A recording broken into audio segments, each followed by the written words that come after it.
Assalamualaikum warahmatullahi wabarakatuh. Yang terhormat Bu Dewi Primasari, SSI, MM, selaku dosen pengampu mata kuliah Kapita Selekta. Di sini kelompok kami ingin mempresentasikan tugas mata kuliah Kapita Selekta mengenai proyek kami yang berjudul Implementasi Machine Learning untuk Prediksi Harga Rumah menggunakan pendekatan data driven. Selanjutnya masuk ke definisi machine learning. Machine learning atau disebut ML adalah salah satu cabang utama dari artificial intelligence yang berfokus pada pengembangan sistem yang mampu belajar dari data historis secara mandiri. Berbeda dengan program komputer tradisional yang memerlukan instruksi berbasis aturan atau yang disebut rule based. Algoritma machine learning membangun model matematis berdasarkan sampel data pelatihan atau yang disebut dengan training untuk membuat prediksi atau mengambil keputusan tanpa diprogram khusus untuk tugas tersebut. Dalam konteks regresi, model mempelajari bobot korelasi antara variabel untuk menghasilkan output berupa nilai kontinu. Selanjutnya masuk ke penggunaan machine learning untuk prediksi harga rumah di Jakarta. Yang pertama itu ada faktor harga yang sangat rumit, yang kedua itu ada bebas dari faktor perasaan atau lebih masuk akal, lalu yang ketiga ada kerja cepat untuk ribuan data. Harga rumah di Jakarta itu tidak bisa ditebak pakai rumus matematika yang biasa, atau misalkan hanya sekedar luas tanah dikali harga per meter. Ada banyak sekali pengecualian, contohnya sebuah rumah bisa tiba-tiba harga melonjak drastis cuma karena lokasinya ada di kawasan yang elit, seperti Pondok Indah ataupun yang lain, yang letaknya dekat dengan pintu tol. Karena faktor terlalu banyak, kalau kita menebak harga secara manual, hasilnya pasti akan berbeda sesuai dengan data yang ada. Selanjutnya itu ada bebas dari faktor perasaan. Kalau manusia atau agen properti yang menentukan harga, biasanya tebak-tebakannya sering dicampur dengan emosi. Misalnya harganya dimurahkan karena penjualnya sedang butuh uang ataupun dengan kriteria yang lainnya. Karena cuma ikut-ikutan tren, kecerdasan buatan machine learning ini tidak punya perasaan. Dia murni menghitung harga berdasarkan bukti nyata, yaitu data-data penjualan rumah di masa lalu. Jadi harga-harga yang dikeluarkan jauh lebih jujur, adil dan masuk akal sesuai dengan data yang ada. Lalu kerja cepat untuk ribuan data. Setiap tahunnya ada puluhan ribu transaksi jual beli rumah. Kalau manusia hanya untuk menghitung data dengan menilai harga rumah tersebut satu persatu, pasti butuh waktu berbulan-bulan dan sangat melelahkan.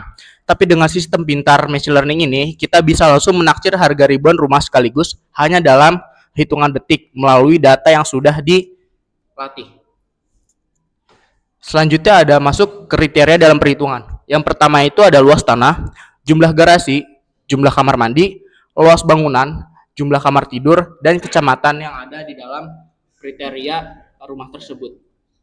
Nah, selanjutnya itu ada library Python yang digunakan. Nah, dalam ekosistem machine learning, implementasi tidak dibangun dari nol, melainkan menggunakan pustaka library. Nah, standar ini yang telah teroptimasi pustaka utama yang digunakan meliputi ada tiga, yaitu yang pertama ada Pandas, kedua Scikit-learn, yang ketiga ada Matplotlib dan Seaborn. Nah, yang pertama itu Pandas, yaitu digunakan untuk struktur data atau data frame dan analisis data. Library ini sangat esensial untuk tahap data processing, seperti membersihkan data kosong atau missing value dan memodifikasi kolom dataset. Nah, yang kedua itu ada Scikit-learn, yaitu merupakan data pustaka utama untuk algoritma machine learning di Python. Library ini menyediakan modul untuk membagi dataset atau train test split, algoritma pemodelan seperti regresi linear, random forest, dan lain-lain, hingga matriks evaluasi. Nah, selanjutnya yang ketiga, yaitu yang terakhir ada Matplotlib dan Seaborn, yaitu digunakan untuk visualisasi data seperti histogram, distribusi harga, dan matriks korelasi heatmap, agar pola data mentah menjadi mudah dipahami secara visual sebelum dimasukkan ke dalam model. Selanjutnya itu ada algoritma yang digunakan di sini. Kami menekan 6 algoritma. Yang pertama itu linear regression, random forest regression, right regression, KNN, XBoost, dan like GBM. Nah, untuk yang pertama itu linear regression. Linear regression ini adalah pengembangan dari regresi linear biasa yang ditambahkan untuk mencegah model terlalu menghafal data atau overfitting. Nah, untuk kelebihan sendiri dari model ini, dari algoritma ini, yaitu yang pertama sangat baik dalam mencegah overfitting, terutama jika jumlah fitur atau kolom data sangat banyak. Nah, yang kedua mampu menangani masalah atau multikolinearitas atau kondisi di mana dua atau lebih variabel prediktor saling berkorelasi erat seperti luas tanah dan luas bangunan. Nah, yang ketiga itu waktu komputasi sangat cepat dan ringan. Nah, untuk kekurangannya sendiri yaitu ada beberapa. Yang pertama, tidak melakukan seleksi fitur, artinya fitur yang sebenarnya tidak penting tidak akan dibuang, melainkan hanya perkecil bobotnya mendekati nol. Nah, yang kedua itu masih berasumsi bahwa data memiliki hubungan linear yang sederhana. Nah, untuk selanjutnya yaitu ada random forest regression.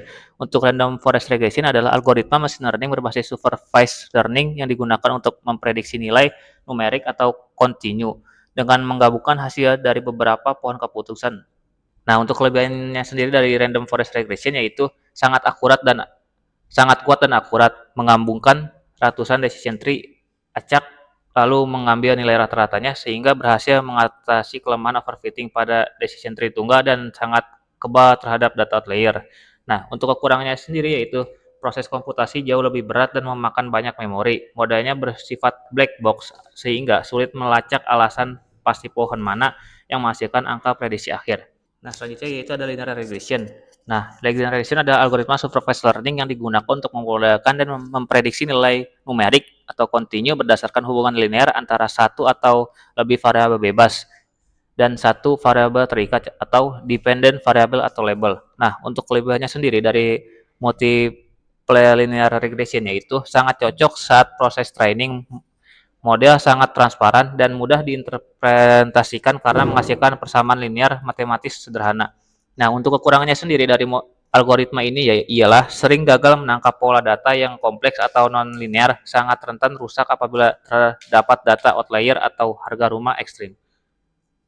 Nah, algoritma selanjutnya yaitu ada KNN. Untuk KNN adalah algoritma yang memprediksi harga berdasarkan kemiripan atau jarak dengan data rumah-rumah tetangga terdekatnya. Untuk kelebihannya itu yang pertama ada konsep sangat sederhana dan mudah dipahami. Yang kedua ada tidak berasumsi bahwa data harus linear atau non parametrik sehingga bisa menangkap pola data yang tidak beraturan. Nah, untuk kekurangannya sendiri dari KNN ialah proses training memang cepat, tetapi proses prediksinya sangat lambat pada dataset besar karena harus memperhitungkan jarak keseluruhan titik data satu persatu. Nah, yang kedua itu ada sangat sensitif terhadap rentan skala data. Wajib melakukan scaling atau menormalisasi data sebelum pemodelan. Yang ketiga itu performa menurun drastis jika jumlah kolom atau fitur terlalu banyak, dikenal dengan istilah force of dimensionality. Untuk algoritma kelima yaitu expose, yaitu algoritma berbasis decision tree atau pohon keputusan yang canggih bekerja dengan cara memperbaiki kesalahan dari pohon-pohon sebelumnya secara bertahap. Nah, untuk kelebihan dari algoritma ini ialah memberikan akurasi prediksi yang sangat tinggi, sering menjadi algoritma pemenang di berbagai kompetisi data science. Nah, yang kedua itu ada memiliki mekanisme bawaan untuk mencegah overfitting. Yang ketiga yaitu mampu menangani data kosong seperti machine value secara otomatis tanpa harus dihapus. Nah, untuk kekurangannya sendiri dari algoritma ini ialah waktu komputasi cukup berat dan memakan banyak memori komputer seperti RAM atau GPU. Nah, yang kedua itu memiliki banyak parameter rumit yang harus diatur agar hasilnya maksimal. Nah, yang ketiga itu ada sulit diinterpretasikan proses kerjanya oleh manusia. Nah, untuk algoritma yang terakhir atau yang keenam itu ada like GBM atau panjangannya itu like gradient boosting machine, yaitu sama seperti Xbox tetapi dikembangkan oleh Microsoft dengan teknik pembuatan pohon yang berbeda agar lebih efisien. Untuk kelebihan dari algoritma ini ialah kecepatan proses trainingnya jauh lebih cepat dibandingkan Xbox. Yang kedua itu penggunaan memori yang jauh lebih ringan dan efisien. Yang ketiga itu sangat optimal dan dirancang khusus untuk menangani jutaan dataset berukuran masif. Nah, untuk kekurangan sendiri dari algoritma ini ialah sangat rentan mengalami overfitting jika digunakan pada dataset berukuran kecil. Umumnya tidak disarankan untuk di bawah Umumnya tidak disarankan untuk data di bawah 10.000 baris. Nah, yang kedua itu ialah sama seperti Xbox mode ini bersifat black box sehingga alasan di balik angka prediksinya sulit dijelaskan. Selanjutnya masuk ke dalam perbandingan model. Di sini model yang digunakan dalam metode machine learning ini adalah yang pertama itu ada linear regression, yang kedua ada Ritchie regression, yang ketiga ada KNN, yang keempat ada random forest, yang kelima ada XGBoost, yang keenam ada Lecce GBM. Nah, pengertian dari MAE, RMSE, dan R squared ini sendiri, MAE adalah mean absolute error, yang kedua itu RMSE yaitu root mean squared error, dan R squared sendiri. Jadi secara penilaian, Untuk MAE dan RMSE ini sendiri semakin kecil atau semakin dikit nilainya, maka akan semakin bagus modelnya. Dan dari R squared ini semakin mendekati 1, maka semakin besar atau semakin bagus modelnya. Dari rata-rata perbandingan model yang telah dihasilkan akurasi model tersebut dimenangkan oleh XGBoost, yaitu dengan 904.557.265 dan 1.513.802.740 rupiah dengan R squared atau akurasi sebesar 0,7940 atau 79%. Dan berikut ini adalah hasil dari prediksi model yang telah dibuat, yaitu luas tanah sebesar 250 meter, luas bangunan sebesar 350 meter, dengan jumlah kamar yaitu 2, jumlah kamar mandi yaitu 4 kamar mandi, dan kapasitas garasi yaitu 2 dengan pilihan kecamatan yaitu Citra Garden, menghasilkan estimasi harga sebesar 5.981.345.000. Nah, selanjutnya saya akan menjelaskan bagaimana saya membangun sebuah model dan mencari model yang terbaik. Di sini, di sel yang pertama, saya mengimport berbagai library. Yang pertama, library Pandas. Nah, library Pandas ini digunakan untuk manipulasi dataset seperti membaca CSV, membuat data frame, dan lain sebagainya. Lalu, ada library NumPy. Nah, library NumPy ini digunakan untuk komputasi matematik. Nah, di sini ada library Matplotlib dan Seaborn. Nah, di sini library ini digunakan untuk visualisasi data. Nah, selanjutnya di sini Scalar Model Selection Train Test Split digunakan untuk membagi data latih dan data uji. Kemudian Scalar Ensemble Random Forest Regressor ini merupakan salah satu model kita. Kemudian Mean Absolute Error, Mean Squared Error, dan R-score itu merupakan evaluasi dari model kita. Selanjutnya Linear Regression dan Ridge merupakan model kita. HGB Regressor, LGBMR Regressor, dan Kanekpur Regressor merupakan model yang akan kita uji. Selanjutnya, setelah kita mengimport seluruh library, kita akan membaca dataset yang kita punya. Nah, dataset yang kita punya bernama Jakarta Host.csv. Oleh sebab itu, kita bisa membacanya menggunakan library Pandas dengan pd root.readcsv. Dan kita ingin menampilkan 5 baris pertamanya, dan ini hasilnya. Kemudian, kita ingin melihat apakah di dalam datasetnya berisi nilai 0 atau nilai yang kosong. Ternyata di land area dan building area terdapat nilai 0. Di land area terdapat 3 nilai kosong, dan di building area terdapat 5 nilai yang kosong. Kemudian, karena saya ingin datanya bersih, oleh sebab itu saya menghapusnya menggunakan df.dropna. Nah, dan kemudian saya cek lagi, dan hasilnya sudah kosong semua. Kemudian saya ingin mengecek apakah di dalam dataset saya itu terdapat nilai yang duplikat, dan ternyata tidak ada karena bernilai 0. Kemudian saya ingin mencari tahu kolom apa saja yang ada di dalam dataset kita. Ternyata kolom-kolomnya itu ada index, price, district, city, bedrooms, carport, land area, dan building area. Kemudian saya ingin melihat sebaran data dari dataset ini. Ternyata dataset ini memiliki 9.992 baris dan 9 kolom. Nah, karena label indeks ini tidak berguna dalam pembuatan model ini, oleh sebab itu saya menghapusnya agar tidak terjadi bias. Nah, setelah saya menghapus kolom indeks, maka tampilannya seperti ini. Dan kolom indeks sudah dihapus dari dataset. Yang sebelumnya ada kolom indeksnya, karena sudah dihapus menjadi seperti ini. Nah, kemudian karena ini datasetnya untuk orang Indonesia, jadi saya mengubah nama-nama kolom seperti price untuk harga, distrik kecamatan, city untuk kota, bedrooms kamar tidur, bedrooms kamar mandi, carport untuk garasi, land area luas tanah, dan building area luas bangunan. Nah, kemudian kita rename namanya, dan dataset kita menjadi seperti ini. Kemudian saya ingin melihat statistik dasar dari dataset ini menggunakan def describe. Kita bisa lihat minimal harga di dataset ini yaitu Rp1.850.000. Kemudian maksimal harganya 900 miliar rupiah. Itu merupakan harga yang tidak masuk akal. Oleh sebab itu, nanti kita akan melakukan data cleaning terlebih dahulu agar model kita tidak terjadi bias. Setelah itu, kita melakukan exploratory data analysis, yaitu dengan univariate. Kita ingin melihat distribusi harga rumah yang ada di Jakarta. Nah, apa maksudnya dari PLT Extreme ini? Nah, saya itu membatasi rumah sampai 100 miliar saja, karena saya sempat membuatnya sesuai dengan dataset saya, grafiknya tidak muncul seperti ini, jadi hanya kecil banget grafiknya. Oleh sebab itu, saya membatasi hanya sampai 100 miliar saja. Dan ternyata rata-rata harga rumah yang ada di Jakarta itu berkisar antara 1 miliaran.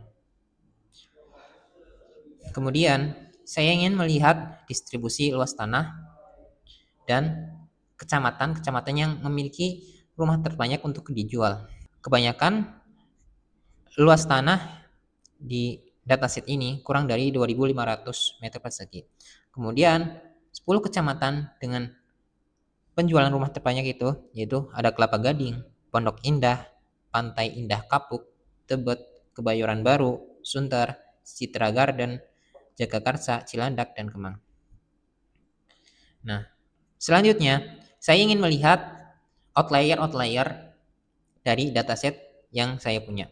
Seperti tadi, misal tadi ada harga yang 900 miliar, terus ada rumah yang harganya hanya 1 juta. Itu merupakan salah satu outlier. Nah, kita bisa lihat di outlier harga. Di sini kita bisa lihat harga memiliki banyak outlier. Kamar tidur juga memiliki outlier, tapi tidak separah harga. Terus kamar mandi, garasi, luas tanah, dan luas bangunan juga masing-masing setiap kolom memiliki outlier. Selanjutnya, kita ingin menghapus outlier tersebut dengan cara batas Q1 atau batas bawah dan Q3 dengan batas atas.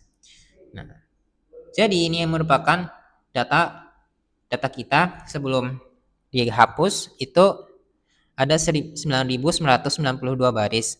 Ketika saya sudah menghapus outliernya menjadi 7.523 baris. Selanjutnya saya mengecek lagi distribusi outliernya.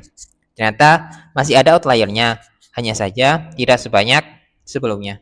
Kemudian di sini saya membuat kolom baru harga log yang isinya merupakan logaritma dasar dari si harga. Mengapa saya melakukan ini? Karena jika saya menggunakan harga asli, maka si model kebanyakan akan terdistraksi dengan harga-harga yang sangat tinggi. Kan kebanyakan itu dataset itu range squared atau misal mengelompok cuma di area 1 sampai 5 miliar misal.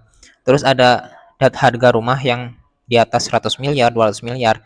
Dan itu model kebanyakan akan terdistraksi dan akan terkena bias. Nah, di sini saya menghapus kolom harga. Karena kalau tidak menghapusnya nanti akan redundant atau double. Selanjutnya di sini saya menghapus data-data yang tidak berguna bagi model. Nah, terus di baris selanjutnya saya melakukan encoding karena model kebanyakan lebih suka data numerik daripada data kategorikal. Kemudian di sini saya akan membagi data Y dan data X. Nah, data Y akan berisi kolom harga log dan data X akan berisi selain kolom harga log seperti luas bangunan, terus jumlah kamar tidur dan lain sebagainya. Kemudian di sini saya membagi data latih dengan data uji. Nah, untuk data latihnya saya memilih 80% dari dataset dan data ujinya saya memilih 20% dari dataset. Nah, jumlah data latihnya itu sekitar 6.800 rumah dan data ujinya ada 1.505 rumah. Kemudian di sini saya menggunakan berbagai model yang sudah saya import di sel yang pertama seperti linear regression, regression, KNN, random forest, XGBoost, dan LikeGPM. Nah, setelah itu saya membandingkannya menggunakan MAE, RMSE, dan R-squared. Nah, untuk MAE dan RMSE semakin kecil nilainya, maka akan semakin bagus modelnya. Kalau R-squared semakin besar angkanya, maka modelnya akan semakin bagus. Di MAE sendiri itu rata-rata errornya. Kalau RMSE sama-sama rata-rata error, cuma itu lebih ketat. Kalau misal ada kesalahan prediksi, maka hukumannya akan lebih fatal. Nah, di sini MAE yang paling kecil itu dimenangkan oleh random forest. Kemudian yang RMSE dimenangkan oleh XGBoost dan R-squared dimenangkan oleh XGBoost juga dengan akurasi 0,79 atau 79%. Oleh sebab itu, saya menggunakan model XGBoost sebagai pemenangnya. Setelah itu, saya ingin melihat fitur important yang digunakan oleh si model XGBoost ini. Ternyata, yang paling menentukan dalam model ini adalah luas tanah, terus kecamatan Cibubur. Jadi, mahal atau murahnya rumah itu bisa tergantung tempatnya di mana gitu. Terus luas bangunan juga merupakan salah satu fitur importantnya.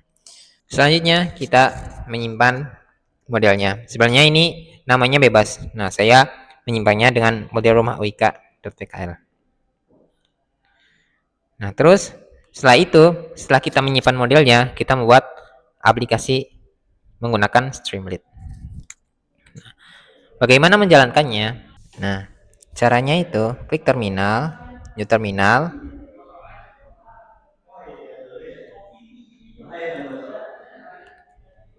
klik Streamlit, run app.py.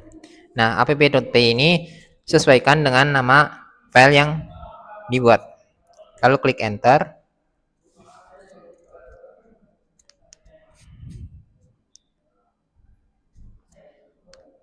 Tunggu karena di sini masih running.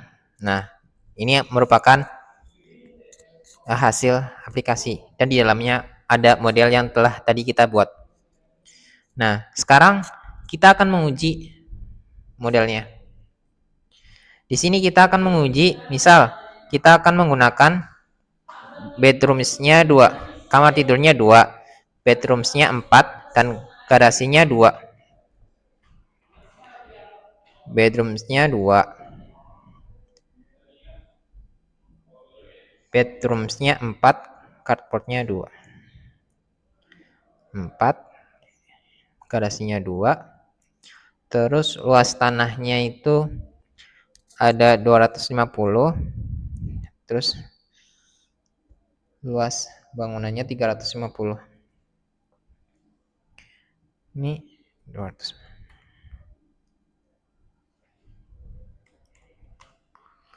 Kemudian itu ada di Citra Garden. Kita cari Citra Garden.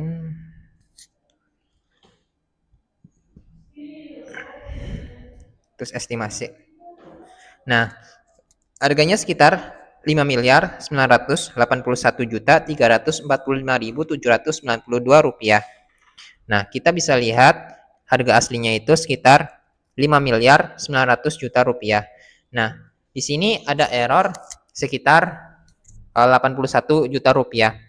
Nah, memang kalau model tidak ada yang 100%. Pasti ada yang salah-salah dikit. Kita juga bisa membuat prediksi tapi tidak sesuai harga yang di sini. Misal, kita contohkan lagi. Misal, luas tanahnya 50. Bangunannya 100. Cuma kamar tidurnya 3. Misal kamar mandinya 3. Garasinya misal hanya 1 aja. Terus kita ingin berada di Cakung misal. Estimasi harganya Rp1.369.388.416 Baik, ini merupakan tampilan dari website Jack Property yang kelompok kami buat. Website ini telah terintegrasi dengan sistem machine learning yang sebelumnya telah kami training menggunakan dataset Jakarta House dan juga algoritma-algoritma yang sesuai dengan algoritma yang diperlukan untuk melakukan prediksi harga rumah. Tampilan yang sebelumnya kami buat itu menggunakan Streamlit, tetapi karena Streamlit itu terlalu monoton dan tidak bisa didesain sebagaimana mestinya, oleh karena itu kami melakukan perubahan tampilan UI berbasis website, di mana untuk bagian front end-nya kami menggunakan HTML, CSS, JS, dan bagian back end-nya menggunakan Python dan Fast API. Nah, untuk tampilan pertama itu yaitu tampilan valuasi AI dengan tampilan seperti berikut. Di sini terdapat informasi bahwa model ini memiliki akurasi R-squared sebesar 80% dan dataset yang digunakan sebanyak 10.000 data. Lalu juga tampilan input parameter yang digunakan untuk memprediksi harga rumah sesuai dengan input-input yang kita pilih. Lalu masuk ke dalam data transparansi. Nah, untuk bagian tampilan ini merupakan informasi-informasi pendukung yang terdapat di dalam informasi dataset. Jadi informasi dataset kita itu terdapat 10.000 data. Nah, prediction yang presisi bermula dari data yang bersih dan relevan. Algoritma kami dilatih secara khusus menggunakan dataset historis Jakarta House CSV. Nah, di dalam dataset historis Jakarta House CSV memiliki 10.000 baris data dengan 8 kolom fitur dan 75 kawasan di daerah Jakarta. Nah, lalu informasi harganya itu sebagai target variabel yang akan digunakan sebagai benchmark atau sebagai hasil output akhir untuk melakukan evaluasi dan juga untuk melakukan prediksi harga rumah. Nah, untuk kota dan kawasan, luas tanah, luas bangunan, kamar mandi dan kamar tidur, dan kapasitas garasi adalah input-input pendukung untuk menghasilkan output harga rumah tersebut. Selanjutnya masuk ke dalam infrastruktur data dan arsitektur model. Nah, untuk infrastruktur yang kami gunakan di dalam dataset yang kita gunakan untuk infrastruktur data dan arsitektur model, kita menggunakan Pandas, Scikit-learn, XGBoost ML, dan Fast API. Informasi-informasi yang ada di sini merupakan adalah infrastruktur yang kita gunakan di dalam website kita sekarang. Selanjutnya masuk ke dalam validasi kinerja model. Nah, untuk model kita menghasilkan R-squared sebesar 80,42% dan dengan mean absolute error dan RMSE atau root mean squared error. Untuk MAE dan RMSE hasilnya akan tercatat di komparasi performa model algoritma sebagai berikut ini. Sebelumnya kami melakukan komparasi performa algoritma dengan contoh algoritma linear regression, Rydger regression, KNN, random forest, XGBoost regressor, dan GBM. Nah, untuk algoritma yang terpilih yaitu algoritma XGB regressor karena algoritma ini memiliki R-squared terbesar sebesar 0,8042, lebih besar dari algoritma yang ada. Maka dari itu algoritma XGBoost regressor dipilih untuk algoritma yang akan ditanamkan di dalam sistem machine learning kami. Nah, selanjutnya masuk ke dalam arsitektur mesin prediksi. Nah, banyak orang yang pasti masih bingung bagaimana cara dari website kita itu berjalan. Nah, yang pertama itu ada input layer. Jadi JSON pilot itu ke via API dengan 2 fitur kategorikal dan 5 fitur numerik. Selanjutnya dari dataset ini masuk ke dalam Scikit-learn pipeline. Nah, dari data tersebut diproses menggunakan teknik simple inputter median, lalu dimasukkan ke dalam standar scaler dan one hot encoding. Dari dataset yang telah dilakukan pra-processing data, selanjutnya masuk ke dalam regressor engine. Nah, dataset yang sudah bersih akan langsung menggunakan teknik log transformation dan selesainya itu akan masuk ke dalam sistem XGBoost V1,2 dan akan menghasilkan final output berupa prediksi harga rupiah, margin error kalkulasi, dan menampilkan rendering ke layar. Nah, Selanjutnya ini adalah peta valuasi Jakarta yang terdiri dari analitik spasial dari dataset yang kita miliki. Ini merupakan informasi dari dataset yang ada di Jakarta Utara dengan median valuasi sebesar 2,8 miliar dengan volume rekam data sebanyak 1.840 baris. Selanjutnya itu ada Jakarta Barat sebesar 2,40 miliar dengan volume rekam data sebesar 2.150 baris. Nah, untuk Jakarta Selatan sebesar 3,80 miliar sebanyak 2.380 baris. Untuk Jakarta Timur sebanyak 2.650 baris, dan untuk Jakarta Pusat bernilai 4,50 miliar dengan volume rekam baris sebanyak 980 baris. Selanjutnya, tampilan ini merupakan informasi-informasi yang ada di dalam program Jack Property ini, seperti informasi dari XGBoost dan Scikit-learn Pipeline, kecepatan inferensi Fast API yang kita gunakan, analitik spasial interaktif yang ada di dalam website ini, dan transparansi margin aksesibilitas dari model machine learning yang kita miliki. Selanjutnya adalah di tampilan pusat bantuan. Nah, ini merupakan daftar pertanyaan dan jawaban yang mungkin pengguna akan langsung bertanya. Contohnya itu, dari mana data prediksi ini berasal? Nah, model algoritma ini akan langsung menjawab berupa menggunakan dataset historis Jakarta Host CSV yang berisi puluhan ribu rekaman jejak transaksi properti di kelima kota administrasi DKI Jakarta. Data ini telah melalui proses pembersihan outlier ketat untuk menjaga kualitas prediksi dan informasi-informasi pendukung lainnya. Selanjutnya kita akan langsung mendemonstrasikan bagaimana sistem ini bekerja. Nah, kita akan mencoba mencocokkan atau menggunakan benchmarking dari price dan dataset yang ada. Contohnya itu kita memilih random. Di sini kita akan pilih Jagakarsa di Jakarta Selatan.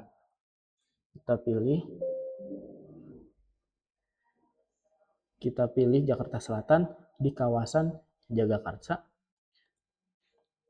dengan luas tanahnya itu di 70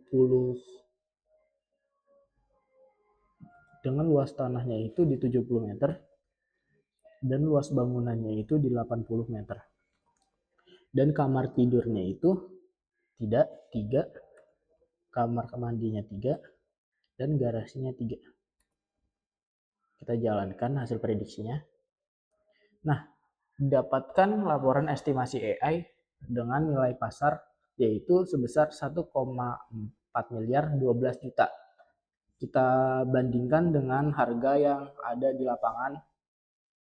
Nah, di dataset ini harga yang ada sebenarnya sebesar 1,4 miliar.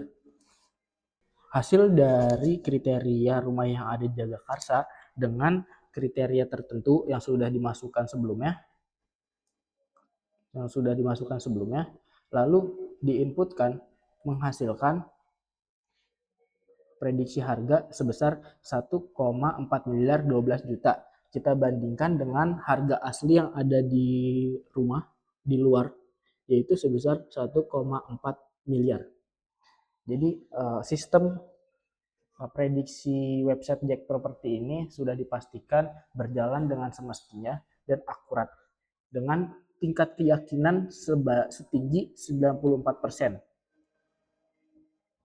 Sekian, terima kasih.